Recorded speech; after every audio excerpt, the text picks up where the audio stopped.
a Merry Christmas, ho, ho, ho, from Golden Age Radio, rumble.com/C/GIR.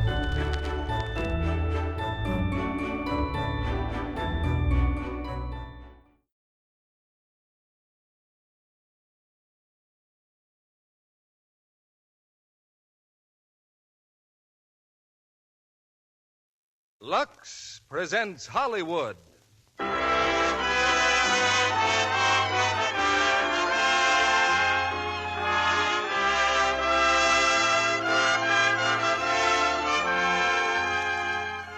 The LUX Radio Theater brings you Loretta Young, William Holden, and David Bruce in Christmas Holiday. Ladies and gentlemen, your guest producer, Mr. William Keighley.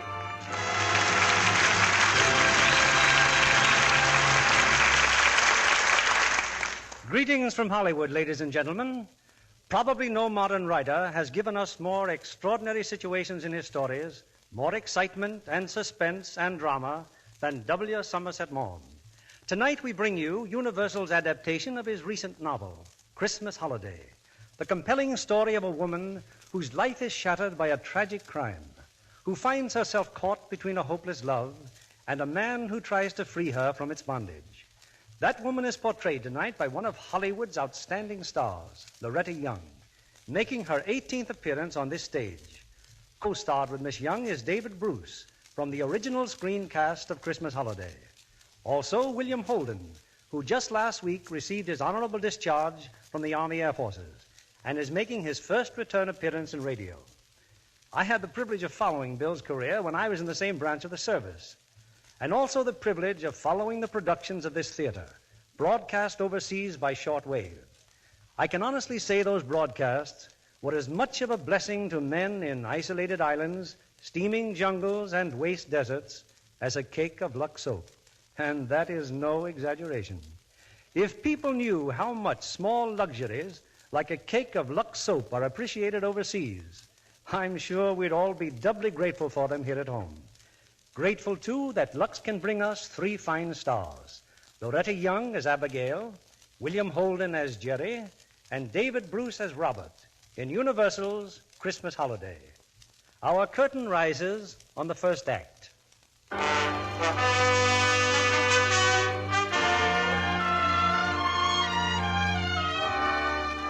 December 24th, 1944. Through heavy skies, a transcontinental plane wings its way westward. Among the passengers are two young Army officers on holiday furloughs. Jerry will be in Nashville in a few minutes. Why don't you change your mind and get off with me? I thought we weren't going to talk about it. Sorry, but you're my best friend, and we've got to talk about it. That telegram you got in camp. What was it? What did she say? Okay. She got married. She got married yesterday. She wishes me happiness. That's all it said.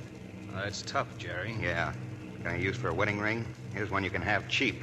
And you're going on to Frisco just the same? That's right. Why?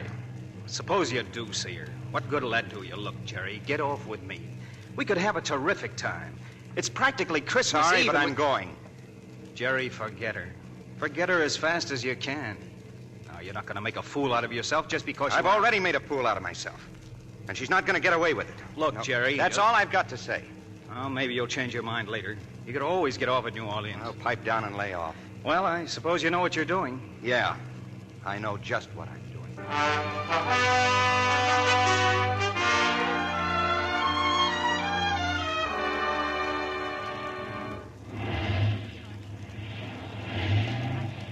Say, I thought you said we were coming into New Orleans, stewardess. We're just outside of New Orleans, sir. This is our alternate airport. Oh. Gosh, some rain. Lieutenant, wake up, Lieutenant. Oh, I guess I must have dozed off. We're making a landing just outside of New Orleans. Nothing wrong, just unfavorable weather ahead. Oh, how long are we laying over? We really don't know, Lieutenant. We're taking all the passengers to a hotel just in case we have to stay here for the night. Watch your step getting off the plane. And Merry Christmas, everyone. Merry Christmas.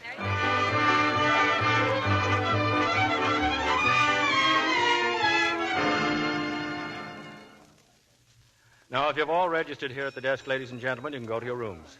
We're keeping in constant touch with the airport, and we'll advise you as soon as we learn anything. Beg pardon, Lieutenant. Yes? I'm Simon Fenimore, the Evening Inquirer.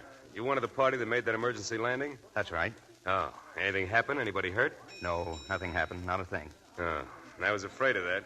Thanks. Take your bags, Lieutenant? Oh, yeah.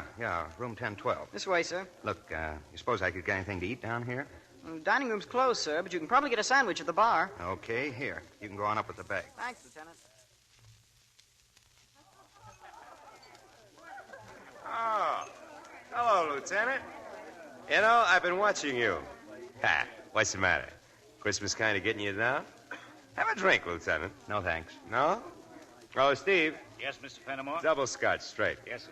Oh, you sure you won't change your mind, Lieutenant? You're just a plain old chatterbox, aren't you? Now, look, I don't want to seem like a... Forget it. I'll leave just as soon as I finish my drink. Something's wrong, huh? I bet you I can guess.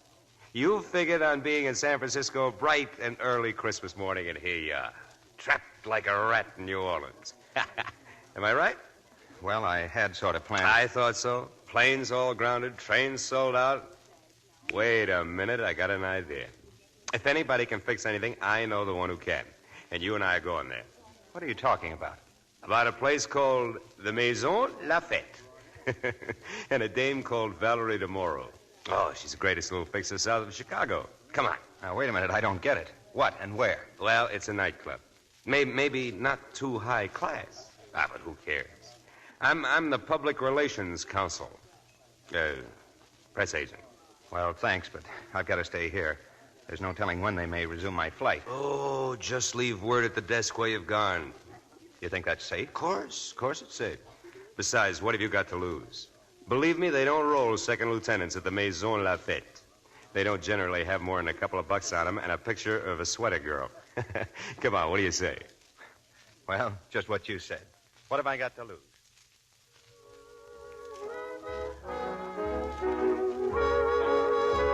Well, here she is, Lieutenant. This is the lady I was telling you about. Valerie DeMoro, Jerry Mason. Valerie runs this charming little place. How do you do? Please sit down, Lieutenant. And won't you sit down, too, Simon? Thank you very much. I will. Simon told me you're trying to get to San Francisco. That's just what I told her. Also, that you're a very nice guy, and maybe she can fix it to get you on a train. Simon has a heart as big as all outdoors, Lieutenant. He likes to help people, if I can do it. Well, I'd certainly appreciate it, Mr. Morrow. I had a friend ask me the same thing this afternoon. I tried every connection. It was no use then, and it's no use now. I'm sorry. Well, thanks anyway. How about a drink? Oh, no, he doesn't drink. It's an election bet or something. Look, Valerie, do you think you could arrange it so the lieutenant wouldn't be lonely for a minute or two? Like letting him hear the sound of a human voice. Oh, no, really, What about Jackie? Why not? Eddie, Yes, ma'am? see if you can find Jackie. She's probably in her dressing room. Yes, ma'am. Jackie's a singer, kid.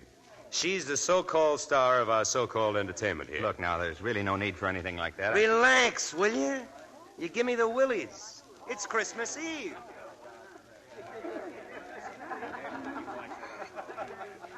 So you see, Jackie, Jerry here is what you might call an unexpected pleasure. Hello, Lieutenant. How do you do? His plane had to make a forced landing, sort of. Isn't that the way things always happen, Jackie? You're going along, and all of a sudden, boom, you got to make a forced landing. Suppose you and I just amble along, Simon. Okay. Oh, just one word in parting. You won't find Jackie hard to talk to, Lieutenant. He's pretty tight, isn't he? Oh, not for him. He's been drinking himself into the gutter for a long time. They're running out of gutters now. Do you want to dance? Oh, I'm afraid I'm not a very good dancer. Then we'll just sit here and have a drink. Whatever you say. Eddie, Yes, miss? the usual, and, Oh, scotch and soda. Yes, sir.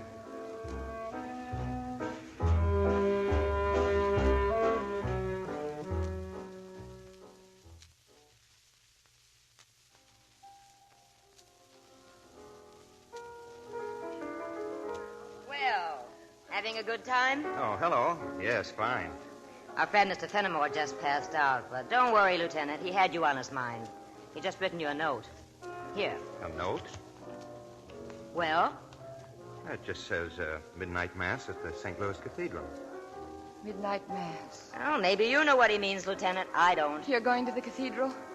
You're going? Well, I certainly hadn't planned on it, Oh, take me with you, Lieutenant, will you? but I don't think I'm going It myself. would be a big favor, really, it would, and I want to go terribly. Looks to me like you're on the spot, Lieutenant. Please. Okay. Thanks. Thanks very much. It won't take me 5 minutes to change. I don't understand. Can she leave here just like that? Doesn't she work here? She's really a very nice kid. She deserves a break. Oh, you'll need a car to get into town. I'll see what I can do. Oh, yes, and here's some money. Oh, that's okay. It's on the house. Christmas. Oh, well, thanks. I still don't know what to say about all this. Well, then don't say anything. I'll see you around sometime.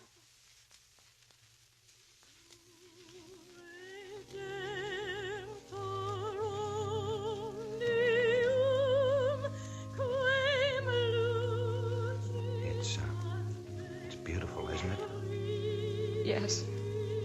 I never attended a mass before. I never knew what it was like. It's been a long time for me, too. What's the matter? Nothing. But you're crying. Is there anything I can... No, please. Just let me alone.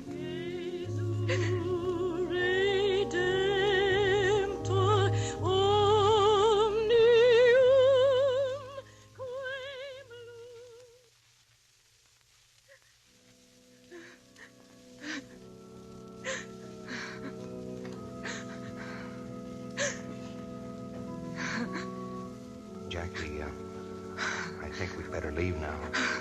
The service is over. Practically all the people are gone. But if you want to stay, I'll... No, it's all right.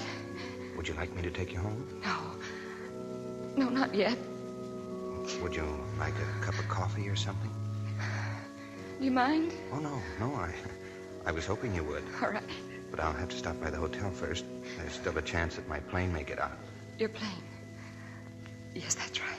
Well, let's see if we can find a cab.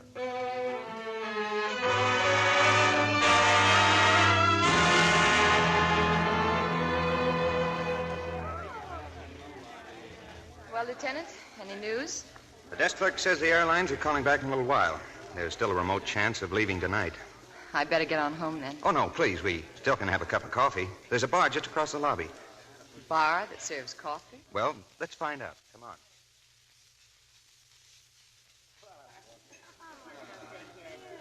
Well, we have one thing to be thankful for. The coffee's even blacker than the look the waiter gave us. How do you feel? All right. How do my eyes look? Very nice. Well, they're not red anymore. You know, Sorry I broke down like that in church. I've never cried like that before in all my life. And I didn't cry for the reason you may think. I didn't think anything. Do you mean Simon Fenimore didn't tell you about me? No. Well, I wanted to go to Mass with you because I thought if I did, I might become a part of it. Share something with some of all those people there in church, some feeling or some praying, some forgetting. Well, you had a good cry, and that's supposed to help. Yeah. You know, I've been alone as long as I can remember. I was born in Maine. I lived there until I was 16, and then I came to New Orleans. You're sure Simon didn't tell you anything? Nothing. Well, my name isn't Jackie Lamont. It's Abigail Manette. I thought it best to change my name after the trial. You see, I'm the wife of Robert Manette. I'm Mrs. Robert Manette. Oh?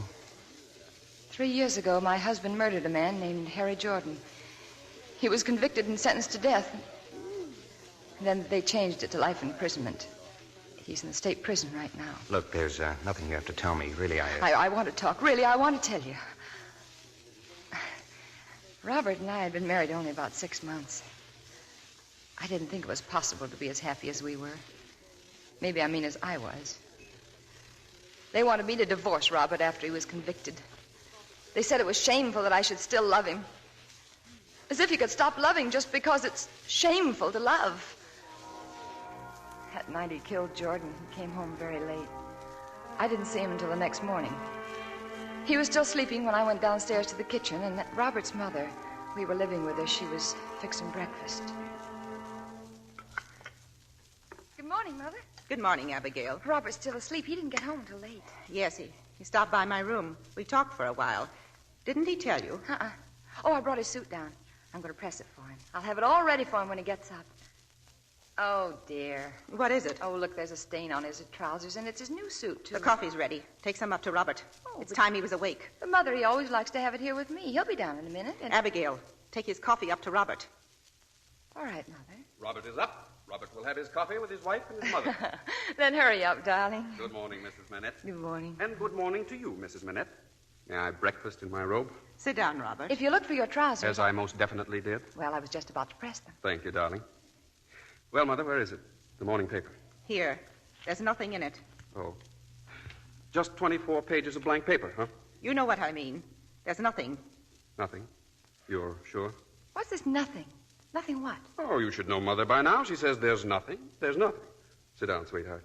You can press the trousers later. Well, except they'll have to go to the cleaners. There's a big stain, Robert. And, darling, you should be more careful. We're trying to economize, remember? Mother, what are you doing? If this suit has to be cleaned, the pockets have to be empty. You're not to go through my pockets, do you hear? Robert, this money. Where did you get all this money? Robert. You know where I got it. Oh, you promised us you wouldn't gamble. You promised both of us. Except it wasn't gambling. It was a sure thing. Money in the bank. I was going to tell you, but I'll tell you what. You hold on to the money for me, Abigail. If I keep it, it'll just slip through my fingers. But if you keep it... No. Now, look, Mother. I know you mean well. Believe me, I do, but I'm capable of handling my own affairs. Abigail, you'd better go up and do your room. Now? But... We can't leave the rooms unmade all day. Please go, Abigail. Yes, Mother?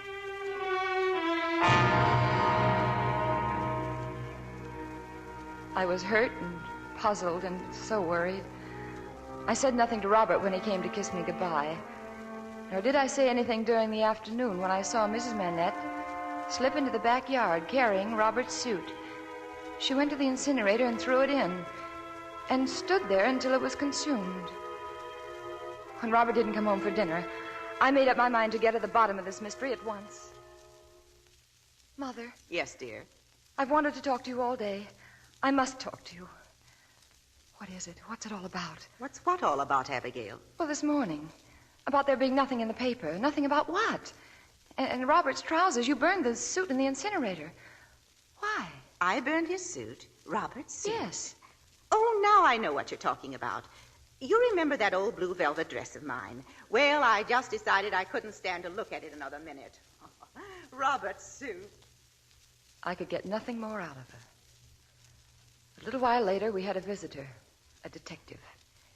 He asked us to tell Robert to stop by police headquarters. He said it was nothing important. I went to bed, but I couldn't sleep. 1,000 terrible thoughts stabbed through my mind, and then suddenly the bedroom door opened softly. I turned on the lamp. It's kind of late, isn't it? I'm sorry. Robert, are you all right? Where have you been? I'm all right. Why aren't you sleeping? Well, I've been worried about you, Robert. I got tied up. I wish people would stop worrying about me. What is it now? There was a detective here to see you. What did he want? He said you should go to police headquarters tomorrow. Okay, I will. Why? I don't know. Robert, what are you trying to keep from me? It's nothing. But, Robert, please, I want to know. Please, Abigail, it's nothing. If there's anything wrong, Shut darling... up! Shut up and let me alone!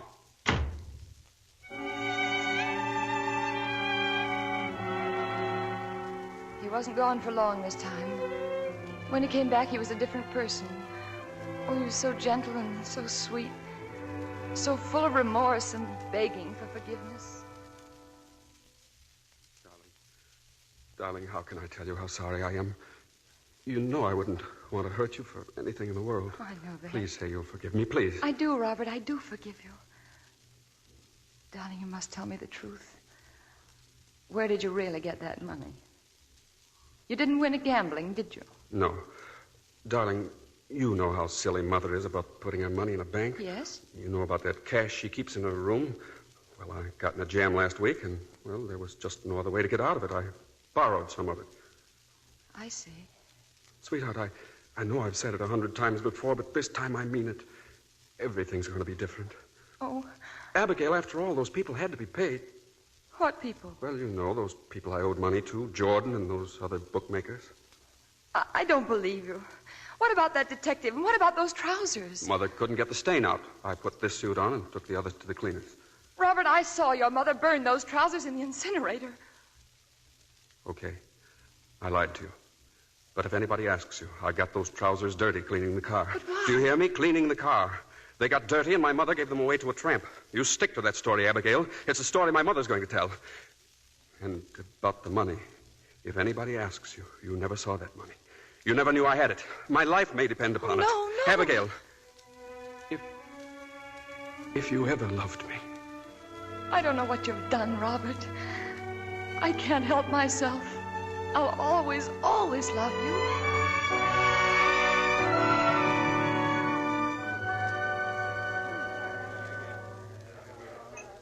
Robert was arrested a couple of days later, and then it came out. He'd had an argument with Jordan about that money he owed him. There'd been a fight, and Robert had taken Jordan's gun away from him and killed him with it. And then he took his money. The charge was first-degree murder. Oh, it must have been awful. Is there anything I can do? No, not a thing. You're a nice person, Lieutenant. Lieutenant Mason. Lieutenant Mason. So that's you, isn't it? Lieutenant Mason. Oh, excuse me a second, please. I'm Lieutenant Mason. About your plane, sir. The desk told me to tell you there'll be no planes out of New Orleans until tomorrow. Tomorrow? Oh, well, thanks. Thanks very much. Well, where were we, Lieutenant? You were saying I was a nice guy. And you are. And it's late, and it's time for me to say goodbye. Where are you going? I don't know. Maybe home. Maybe back to the Maison Lafayette. I'm tired. I'm awful tired. Look, the bellboy just then. My plane's leaving in 30 minutes, so that leaves a perfectly good room going to waste upstairs. Why don't you use it? Are you sure your plane's leaving? I'm sorry, I didn't mean to say that. All right. I just thought that, well, you do look tired and something upset you terribly in I the thought trip. I explained all that in my own vague sort of way. Yes, you did. Let's skip it then. I'll see if I can get a cab. Oh, Lieutenant. I'll surprise you. I'll take that room. Oh, swell. I'll have him send my bags down. You've been nice. Maybe we'll meet again some stormy Christmas Eve. I hope so. I'd like to very much.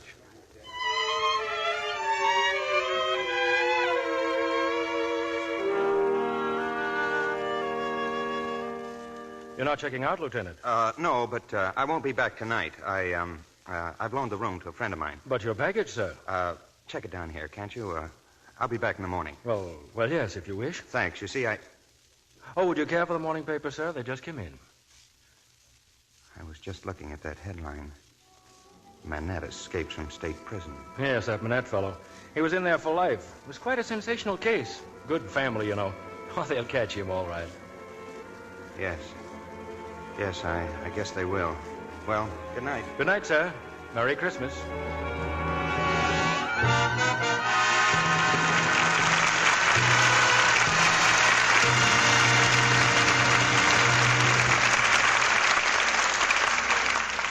In just a minute, we'll bring you the second act of Christmas Holiday.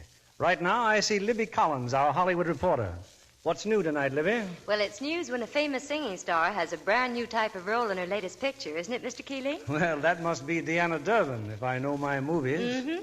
The picture is Universal's Lady on a Train, in which Deanna's co-starred with one of our stars of this evening, David Bruce. It's a mystery thriller, and I understand Deanna does a fine job as an amateur lady sleuth. And wait till the women in our audience see the clothes she wears. A wardrobe specially created by 3 of Hollywood's most famous designers. Wouldn't that make even the men sit up and take notice, Mr. Kennedy? Well, Libby, Deanna certainly has the looks and personality to set off a beautiful wardrobe, but it was her close-up shots that gave me the thrill. One of the loveliest complexions in Hollywood. A Lux complexion, Libby. I was waiting for you to mention the fact that Deanna's a Lux girl. She always uses Lux toilet soap. Says it gives her skin real beauty care. Of course, Libby. That's the reason 9 out of 10 lovely Hollywood stars use Lux toilet soap regularly. Active lather facials are so quick and easy that busy women everywhere can depend on them. Here's all you do. Cover your face generously with Lux soap's creamy lather and work it in thoroughly. Rinse with warm water, then cold, and pat with a soft towel to dry. That's Deanna Durbin's daily complexion care. It really makes skin lovely, as she says. Recent tests show that. Actually, 3 out of 4 complexions improved in a short time with this gentle daily care. If you haven't tried Lux Toilet Soap, why not begin tomorrow? See if you aren't delighted with the new smoothness and softness Hollywood's own beauty care gives your skin. We pause now for station identification. This is CBS, the Columbia Broadcasting System.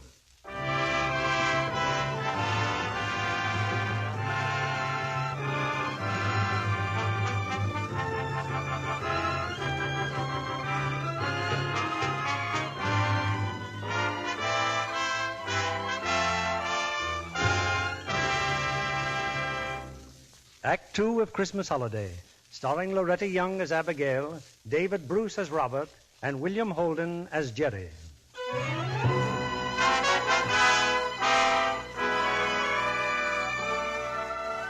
It's early the following morning.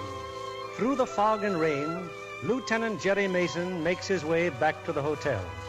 In the deserted lobby, still piled on the desk, is a stack of morning newspapers, their headlines bearing out the war news. And in type not much smaller, the escape of a murderer named Robert Manette.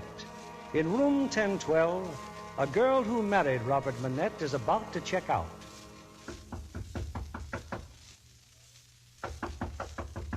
Yes? It's me, Jerry Mason. Who? Good morning. But I thought you said you... Oh, the airline changed their mind. They stayed grounded all night. You don't lie very well, Lieutenant. Well, you looked so tired last night and upset, and I got a swell room at the athletic club. Just wanted to do me a favor, Why? Oh, I don't know, except that you're a nice girl. And what do the airlines have to report now? That it's still raining and the fog is pretty thick. It'll be a while yet. Oh? Oh, see a newspaper this morning? No. Why? Oh, no reason. I just wondered what the weatherman had to say. Think it'll ever stop raining? They have an answer for that in Maine. It always has, they say. Yeah. Tell me, Jerry, what's she like? What's who like? Your girl. You left a telegram on the dresser. You shouldn't leave telegrams around if you don't want other people to read them. Yeah. So she married another man. Well, I hope she knows what she was doing, but I doubt it. You don't want to talk about it? Oh, it's something I'll have to take care of myself when I get to San Francisco. Francisco. Now, look, you don't want to do anything foolish. Have you had any breakfast? No. Any reason why you shouldn't? Tell me, why are you pacing back and forth like that? What is there about doing that makes a man feel better? Oh, I'm sorry. I didn't even realize. That's what he used to do, Robert. I often wonder about it now. Not much room for pacing in a prison cell. Jerry, what's the matter? Nothing at all. I keep talking about him, don't I? I shouldn't. Oh, I wish you would. Oh, come on, let's have breakfast. I'll get my hat and Oh, look. Why not have it up here? I'll phone and have them send it up. Oh, sure, if you'd rather. Do you mind? No, I don't mind, Lieutenant. It'll be fine. More toast, more coffee, and more eggs. How about it? Just coffee? I shouldn't, though. Why not? Well, look what I did last night over a cup of coffee. Practically told you the story of my life. Only part of it. And that isn't right, not to finish. You said you were from Maine. Yes. Was he from there, too? No. No, I came down here looking for a job. I always wanted to live in New Orleans. How did you meet him? At a concert. Oh? I had a seat in the gallery. The concert finished, and I was trying to get out, and he was just sitting there, looking at the stage, just as if the orchestra was still playing. I beg your pardon. Oh, excuse me. Yes, I just didn't realize it was over. Oh. It was wonderful, wasn't it? Yes. Now, if you don't mind, You know, sometimes when a concert's over, I get the feeling that I've left myself for a long time. Of course, you wouldn't know it, but that's the greatest thing that could happen to me. I'm the most wonderful person in the world to leave. And that's what you'd like to do right now, isn't it? Leave me. I hardly think I can Coming stand... out, please. Oh, I'm Coming so out. sorry. Look, all I want is to walk to the street with you. There's no harm in that, is there? Well, no, I guess not. Would you like my views on music? When I listen to good music, I feel that there's nothing that man is capable of doing that I can't do. Then it stops and it's all over. Oh, I don't think that. I think music adds something to your life. It wasn't there before. And that it stays with you always. Yeah, I'd like that. You think you could teach me? Frankly, no. Well, look, I'm sorry. I should have told you about me. I just go along talking to everybody I meet that I like. And then after a minute, I say something silly, and that's that. Thanks for the minute. Goodbye. You come here often? No. Why not? Look, there's an all-Beethoven program next Sunday. If you'd meet me out here in front, I know a fellow who handles the publicity, and he generally gets me a couple of passes. How about it? Maybe. I don't know. It's at 2 o'clock. I'll be out in front 10 minutes at 2. If you're there, well, that'll be fine. I'll see. Goodbye. Goodbye. And please, I didn't mean to be... Well, never mind. Goodbye. Yes, Lieutenant, you guessed it. I was there at 10 minutes of 2. After the concert, we went to dinner. The most expensive place in town. That's the way he was. He was always like that.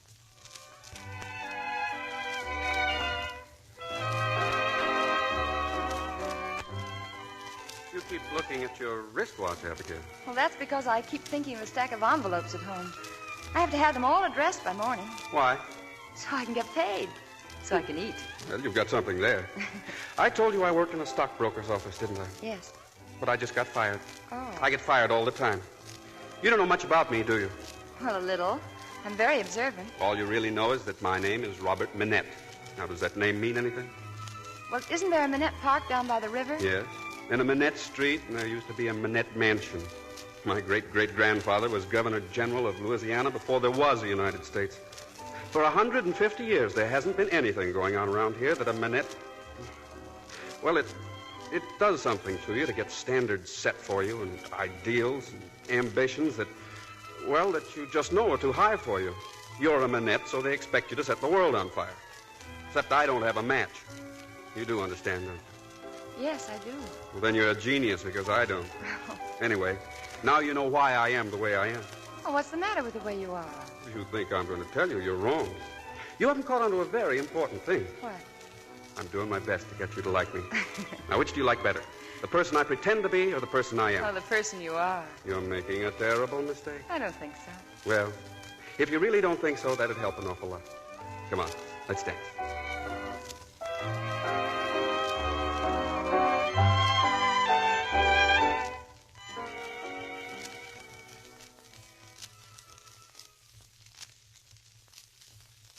I saw a great deal of Robert during the next few weeks. And then he asked me to go home to meet his mother. I knew how important that was to him. And from the little things that he had said, how desperately she loved him. Oh, I wanted so much for her to like me. I suppose it was really pretty funny because all the time there was only one thing that she wanted.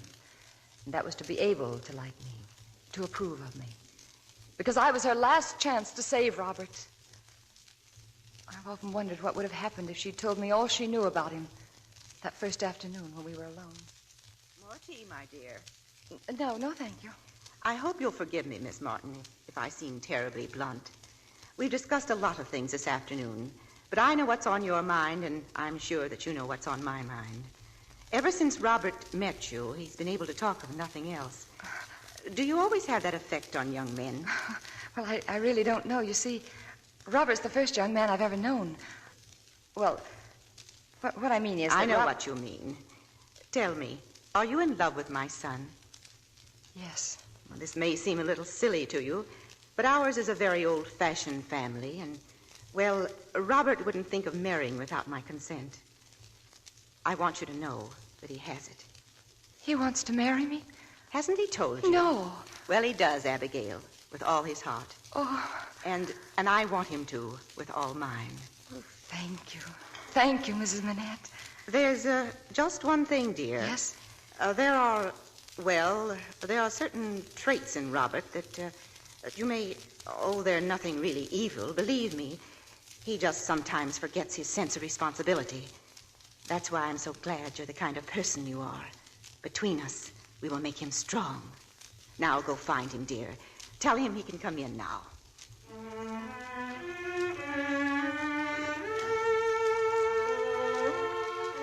Later, when we were alone, Robert said he wanted to take me someplace. That was very important that we go. Cafe, he said. Not a shabby place, just a cafe. He often talked in silly little riddles like that. I just laughed and went with him. Have a good look, Abigail. This is the den of iniquity I used to spend so much of my time in. I see. You know, your mother warned me about you, Robert. Oh, I can tell you much worse things about me than she can. You see, I know more about the subject. Abigail, do you think there's any hope for me? Well, maybe. Robert, what is this place? A hangout, gamblers, bookmakers. Why do they have to make it so uncomfortable for themselves? It's so full of smoke. Oh, it's a law. Don't ask me why, but it's a law. I came here to look it all in the face and say goodbye. Do you believe me? Yes, of course I believe you, darling. Look, up there at the bar, that big fella. Yeah? That's Harry Jordan. Who? Jordan. He's probably the biggest bookmaker in town. I've seen him lose as much as $30,000 in... I guess I do get a little too excited over something that doesn't mean anything to me anymore. Well. Mr. Robert Manette, in person. Oh, hello, Simon. You know, you haven't been honoring us with your presence lately. Oh, but now that you're back, all is forgiven. Isn't that right, Miss Martin, Mr. Fenimore. Oh, how do you do? Yeah, they tell me our friends the bookies are arranging one of those sucker traps at the racetrack tomorrow. You know anything about it? No. Oh, if a fellow was sure he could clean it up.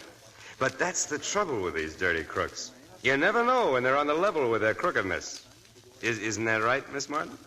I don't know what you're talking about. Why don't you ask Robert? I don't think I know anybody who can explain things more clearly to a beautiful girl than Robert. Why don't you just get along, Simon?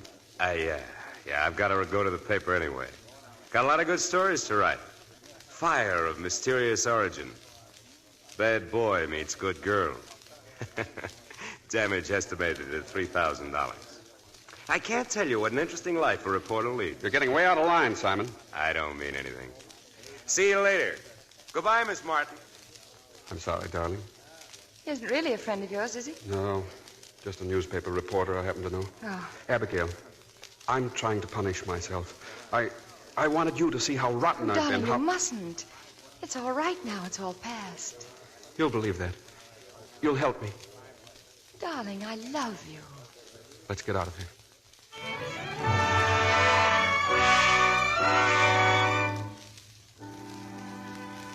We were married on Christmas Day. Mrs. Manette wanted us to live with her, and it had never really entered our minds to do otherwise. She was completely happy, and so was I. And then, overnight, everything changed. Robert was arrested for the murder of Harry Jordan. Mrs. Manette still had the money she'd found in Robert's trousers. One morning while she was out, 2 detectives came to the house. When Mrs. Manette returned...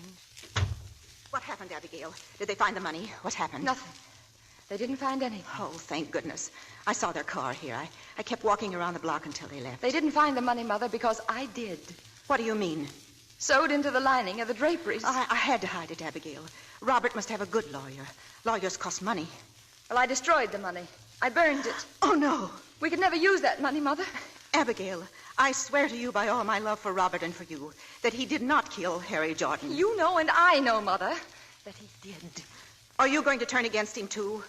From the day you married him, you closed your eyes to what it was all about, to what he was all about, selfishly, just so you could be happy. He needed your strength, not your love. That's why I let you marry him. And all you gave him back was his own weakness. But, Mother, I didn't know. There was no way for me to know. You were blind because you wanted to be. It might have hurt you to know that Robert is what he is. Oh, no. If you had been willing to be hurt for his sake, you could have saved him. I love Robert. No, it's I who love him. Because I'm willing to know all about him and keep on loving him. But you, I relied on you, and you failed.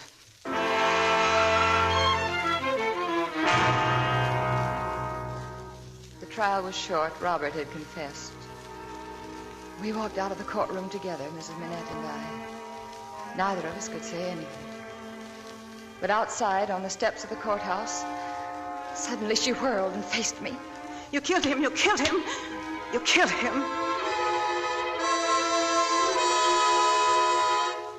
Well, that was about a year ago, Lieutenant. She left here and went to New York. Housekeeper for some wealthy family. And what happened? It didn't make you feel different about him? About Robert? No. No, for a while I'd visit him in prison as often as I could, but then... Oh, excuse me. Hello? We have some good news for you, Lieutenant. All planes are resuming schedule at midnight. Not until midnight? I'm afraid not, sir. There'll be a limousine leaving here for the airport at 11:30. Okay, thanks very much.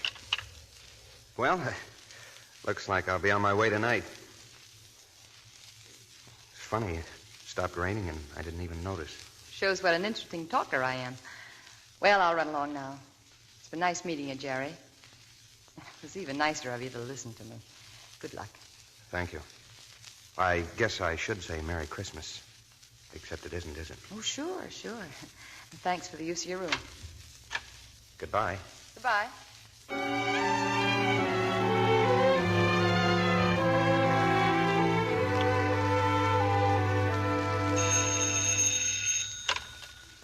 Hello? This is Simon Fenimore, Lieutenant. Say, that girl, Jackie Lamont, do you happen to know where she is? She was here, but she left about an hour ago. What do you want? Has something to do with those headlines in the paper? Yeah, maybe. Something like that. There's nothing wrong. There was something I wanted to talk to her about, that's all. Oh, did she see the paper? She hadn't when she left here. Oh. Well, thanks, Lieutenant. Goodbye. Okay, Simon. What did he say? I told you he wouldn't know where she was. Now, why don't you get out of here, Manette? My landlady wouldn't like this. Think of the wonderful story you can write for the newspaper. Escaped murderer hides out in reporter's room. Exclusive. At least you can put down that gun, Robert. Tell me again. The woman who runs that joint, what did she say? Okay. She hasn't seen her since last night when she went to the cathedral with that lieutenant. And what's wrong with that? What size suit do you wear?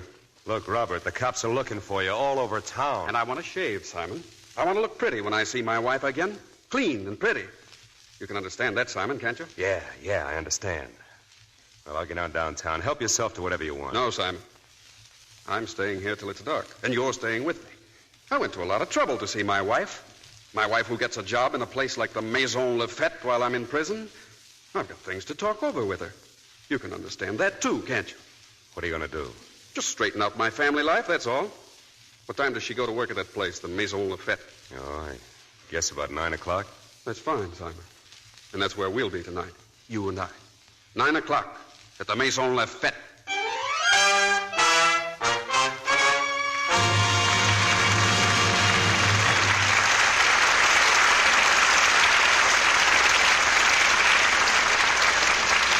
In just a moment, we'll bring you Act 3 of Christmas Holiday. Was there ever a girl in love who didn't sometime or other ask this question? Come on and tell me, Jim. What was it made you fall in love with me? And 9 times out of 10, the answer goes something like this. Gosh, honey, I don't know exactly. Something about you, that's all. You're so sweet. You see, it's often hard for a man to put into words the way he feels about the girl he loves. But when he says she's sweet, it's pretty sure to mean one thing. It means she has the all-important feminine charm that women call daintiness. Men just know it makes a girl nice to be close to. Here's what a famous screen star, Maria Montez, says. Without perfect daintiness, no other charm counts. And she gives you a tip. It's so easy to make daintiness sure. A daily LUX soap beauty bath does the trick. The creamy, fragrant lather leaves skin really fresh and sweet. Yes, charming women everywhere have discovered that their complexion soap, LUX toilet soap, makes a delightful bath soap, too.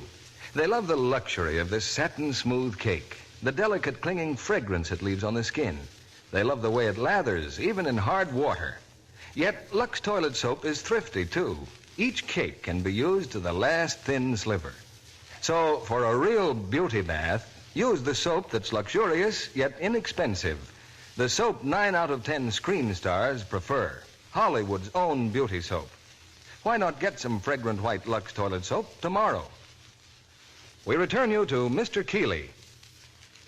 Act 3 of Christmas Holiday, starring Loretta Young as Abigail, William Holden as Jerry, and David Bruce as Robert.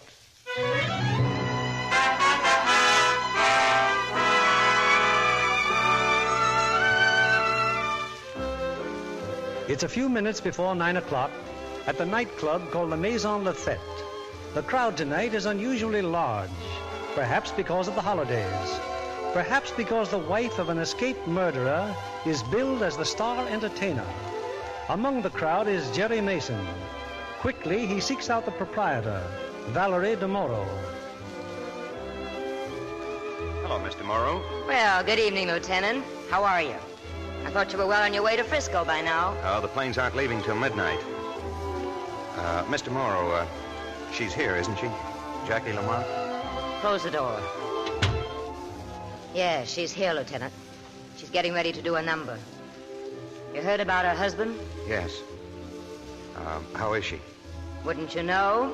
She's waiting for him. I thought if I came out here, maybe I could help. I don't know how quite I Well, could you help. might. You don't think there's a chance that Manette would risk coming out here, do you? Well, you never can tell. But just in case, they've got detectives all over the place. Yeah, I saw one when I got out of the cab. I hope they catch him soon. You don't really know Jackie, Lieutenant. I think I do.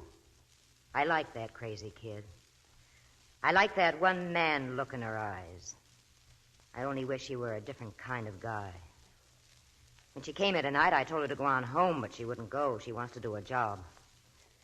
But what about you? If your plane's going to leave, what are you doing out here? Cab's waiting. It'll take me direct to the airport. Oh, I'll be in Frisco in the morning, huh? I'm not going. I've changed my mind. Oh? No. You see, I've learned 100 years' worth of life in the past 24 hours. I found out that you just don't do things because people have done the same things, the same way. The important thing is being honest with yourself. Whatever you feel, whatever you are. That's why I said I think I know Jackie better than you think I do. Or maybe I mean I know Abigail. You're all right, Lieutenant. Well, that's her number. I think we'd better get out there, huh? Coming, Lieutenant? Oh, yes, I'd like to watch it. Things you plan need a helping hand. I will understand always.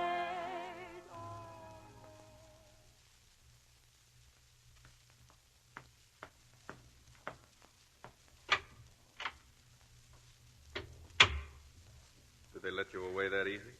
Don't you even take an encore? Robert. Oh, Robert, my darling.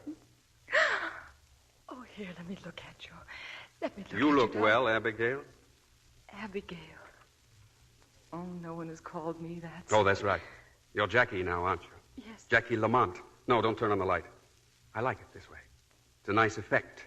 The moonlight streaming in the window, and Simon here squirming against the shadows on the wall. Say hello to Jackie, Simon. I'm sorry, Jackie. Robert, we can't stay here. There must be a dozen detectives here looking for you. I keep telling him that. I keep telling him. I know to get they're out. here.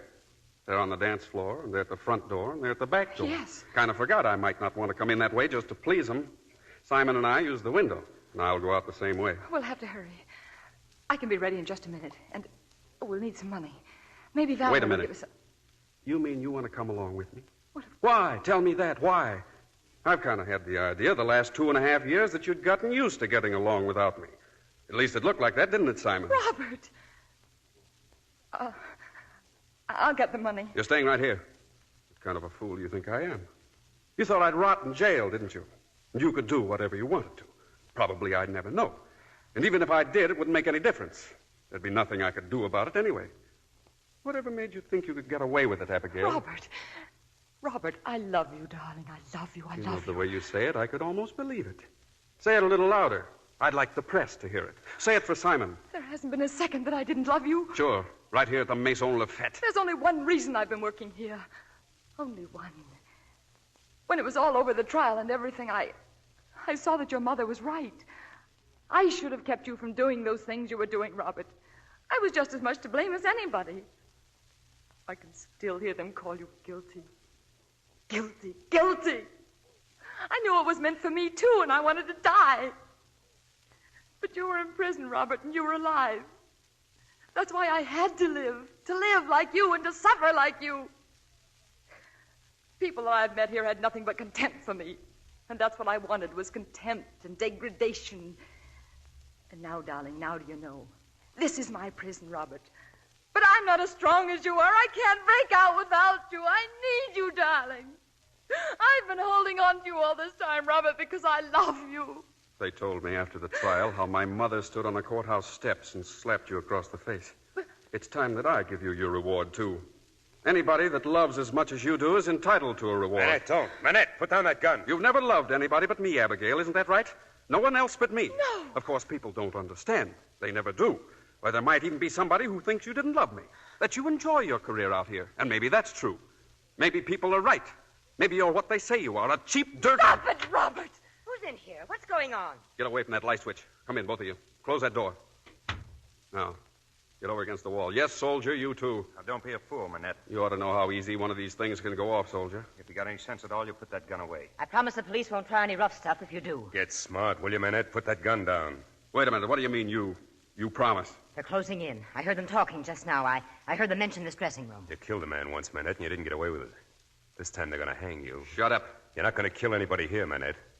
You're not going to shoot me because you'll have to wait until I turn my back on you. And I'm not going to turn my back on you, see? And you're not going to shoot Jackie because I just now saw a cop come to that window. Manette, stand where you are. I came to kill you, Abigail, and that's just what I'm going to do. Step out of the way, soldier. Drop that gun, Manette. I'm not even sorry for you, Abigail. I'm not even... Robert! Robert! Sergeant, tell the boys they can go in. Oh, Robert.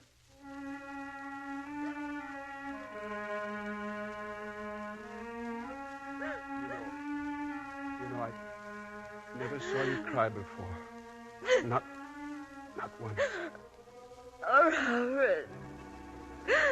Robert. You can let go now, Abigail. No. You can let go now. No, darling, no. Robert. You heard what he said, Abigail. You can let go now.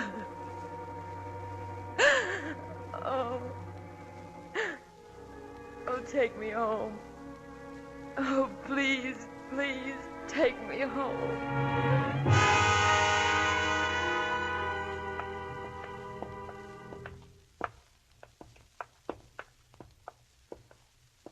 Well, this is it.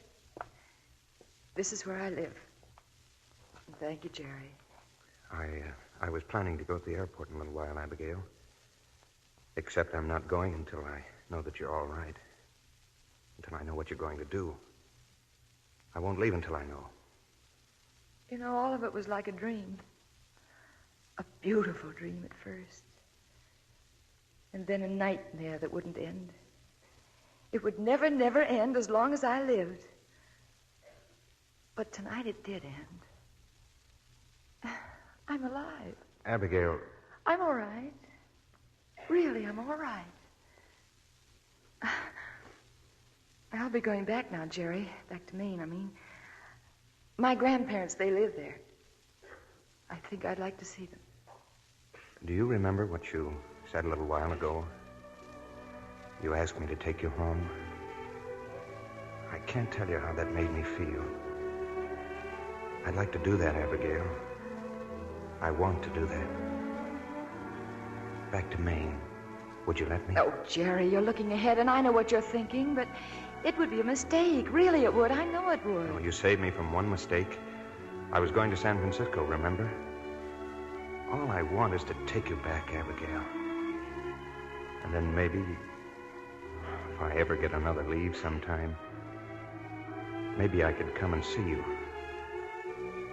If you'd like to see me. If I'd like to... Oh, thanks, Jerry. I think that'd be fine.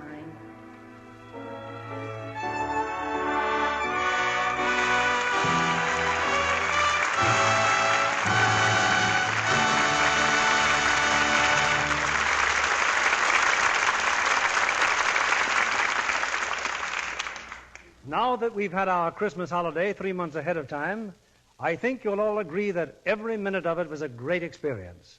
Thanks to Loretta Young and 2 ex-servicemen we're proud to welcome to this theater, David Bruce and William Holden. Oh, how about yourself, Bill? Last time I saw you, you were in uniform, too, and with eagles on your shoulders. Well, Loretta, with your husband in the service, that makes this performance strictly GI. Right, boys? Yes, sir. Yes, sir. Oh, come, fellas, let's demobilize. You can treat the colonel like a human being now. He's just a producer. Quiet, Loretta. Here in Hollywood, you don't refer to a producer as just a producer, or as a human being. Now, seriously, Bill, you must be glad to be making feature pictures with established stars again. I am, David. But I feel that I've directed some of the biggest stars in the world these last few years. Biggest stars in the world? The men of the Army Air Forces. Pilots, gunners, bombardiers, and ground crews. Men who have just completed the greatest performance in history. Oh, I think we'll all agree with you there, Bill. I missed meeting you in person in the Air Force, Colonel, but I saw your picture Target for Today, and it was really great. Were your Air Force pictures strictly for instruction purposes? That's right. We made pictures covering every detail of our activities. From taking off a bomber to coming out of a dive. Coming out of a dive, don't you just sneak out the back way? Tell us, Bill, do you think that motion pictures will be used for education in civilian schools from now on? I think they can be, and in many cases should be. Oh? They did wonders in the service. I think I could stand to go back to school again and brush up on my 3 Gs. Don't you mean your 3 R's? No, 3 Gs. Grable, Garbo, and Garson. You know, I'd sort of like to brush up on the Old West with Loretta Young. The Old West with Loretta Young? Yes, if the professor will give a showing of Along Came Jones. Oh, you mean her current Gary Cooper picture? Yes, but I wasn't thinking about Gary Cooper. Just Loretta. You mean you're falling for that Lux complexion, David? And he's not alone in that, Bill. Well, thank you, kind people. And I'm not alone in using Lux soap, either. Most of the people I know depend on it. It's a wonderful complexion care. And in return for those kind words, Loretta, Lux has a special treat for all of you next Monday night when we take you to colorful Hawaii for Universal sparkling comedy, It's a Date. Our stars are Brian Ahern as the wealthy bachelor trapped by love, Diana Lynn as the young, ambitious actress training for her first big role, and Gail Sundergaard as the mother who finds herself in the center of a mix-up fit to end all mix-ups. Who gets who and who gets what? Well, you'll hear the surprising answer next week. It's a date for Monday night, Bill. Thanks a million. Good night, sir. Good night, and our thanks to all of you.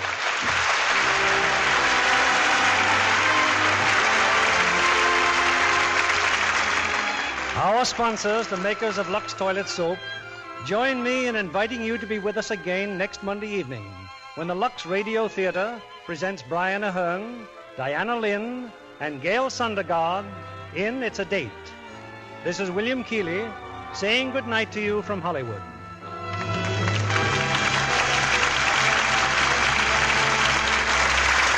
Every loyal American is interested in speeding our return to normal, overcoming shortages, and supplying Americans both here and overseas with things they need.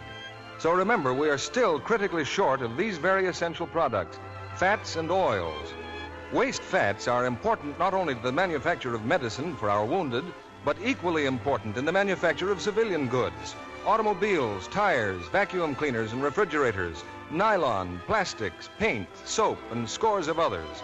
Housewives can render a vital service to their country by saving all waste kitchen fats, every drop, no matter how charred or discolored. Keep a tin can handy and deliver waste fats regularly to your butcher. He'll give you 4 cents plus 2 red points for each pound. William Holden appeared tonight through the courtesy of Paramount Pictures, whose current release is Duffy's Tavern.